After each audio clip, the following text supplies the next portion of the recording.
Hey everybody and welcome back. Today I thought I'd absolutely dig a hole for myself and jump in it and talk about how easy it is for the UFO community to actually have the wool pulled over their eyes intentionally. Without a doubt, ever since the War of the Worlds radio broadcast, where people freaked out about a fake documentary drama with aliens invading, the security services went, ooh, we can use that gullibility to actually trick members of the public away from what we don't want them to know. This has been used many times in warfare. Great examples in World War II. Carrots make you see in the dark. No, it's radar. Leaking the wrong secrets to the Russians from the Manhattan Project. The military constantly lie how advanced their technology really is to everybody. I mean, for good reason. But it is still a lie. And the classic case in New Mexico of where they were testing the F-1117 early stealth fighter for its radar signature, a member of the public overheard the test going on, and the head of security at Kirtland Air Force Base lied intentionally to that member of the public and said, we have an alien UFO, when they didn't. They were testing a stealth fighter. And exactly the same piece of UFO disinformation was released to the press about the Rendlesham forest incident. This story. And when that didn't actually cut the mustard and work fully, they came up with, it was the lighthouse, it was an SAS raid, all kinds of bollocks. For me, who knew nothing about Rendlesham Forest, but is a TV filmmaker, as soon as I saw these bits of disinformation, I knew they were hiding something, and I wanted to get to the truth.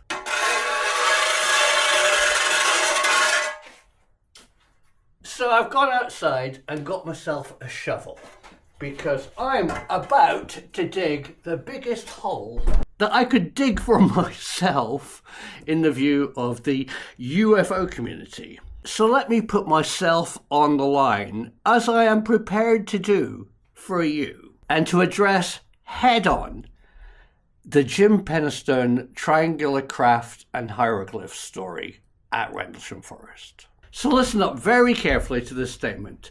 Jim Penistone is telling the truth. So is John Burroughs, Warren, Adrian, and Charles Holt. Because they all saw different things. And I think when I, who knew nothing, started looking into Rendlesham Forest incident, why was there a triangular craft in the forest seen by one person, a red glowing light in the sky seen by another, or an aura or an orb of power seen by others? They're all different stories. Why? And it was only because of the brilliant research by James Worrow, who looked at the science of what they encountered, that it clearly states that your perception, your time reality, your actual physical reality of what you might see is altered by the frequencies that they were exposed to. So they're all correct. And the big picture is what they were exposed to altered their perception. But that scientific fact based on human perception experiments does not satisfy people who want there to be a triangular craft in the forest. So, let me explain why a triangular craft in the forest is such a nightmare. The reason it's a nightmare is it closes a door.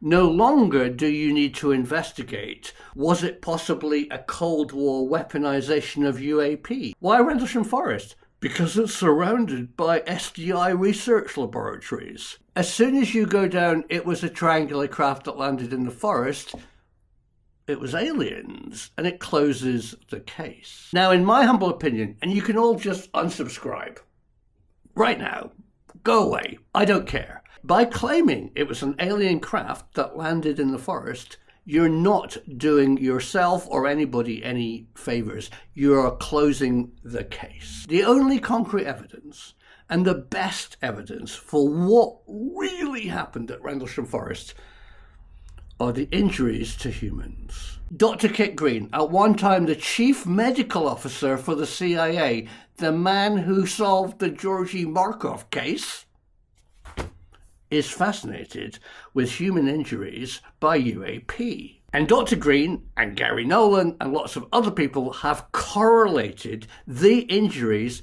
to the frequencies. So, the exact nature of John Burroughs' injuries, who witnessed something strange at Rendlesham Forest, correlates to exact frequencies that you can work out what they were. And here's the big revelation that John Burroughs was told when his case was settled, that he was injured in the line of duty by an unknown, highly strange UAP, as admitted by the Pentagon, by the Department of Defense, because they knew what frequencies he was exposed to, because of the exact damage to his body that they've closely examined at places like the VA and various hospitals throughout the US.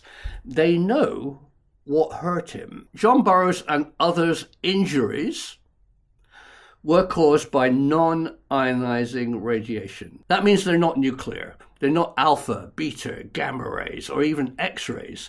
They're non-ionizing. Exactly the frequencies that were being experimented with by Bawdsey, by radar, by Martlesham Heath, and Orford Ness. Those type of high-power, high-frequency EM radiation are known to be dangerous. So why in December 1980 were people injured by frequencies that were known to be deadly? So now you see where my tiny warped brain is going. If you say it's a crashed UFO, you don't ask about why they were messing around with frequencies that could damage humans. I am. And what John Burroughs and James Warrow and Kit Green and Gary Nolan have discovered is that that type of frequency that they were messing around with, the type of frequencies that actually injured John Burroughs, were based on the 5 observables of non-human intelligence UAP. They, the military physicists in the Suffolk area, at Orford, at Bawdsey, at Martlesham, powered by Sizewell A, were building a system based on non-human intelligence. Because in December 1980, the UK was being flooded with SDI, Strategic Defence Initiative money. Margaret Thatcher, Michael Heseltine, the British government wanted that investment into excellent British physics. And where were those labs? In Suffolk. And what's in the middle of that triangle of laboratories in eastern England? A piece of scrubby woodland called Rendlesham Forest, surrounded by US Air Force bases. So as soon as you buy into it was a triangular craft that crashed in the forest, you've closed the door to look at the big picture. The Cold War was hot, SDI money, the 5 non-human observables of UAP. You've effectively stopped asking questions. So I admit I get things wrong, and you might just not like me. But I am looking at the big picture for you. If you don't want to hit me over the head with a shovel and actually like some of the things that I do, please tell YouTube that you like this film and subscribe for more. It really helps. Thank you.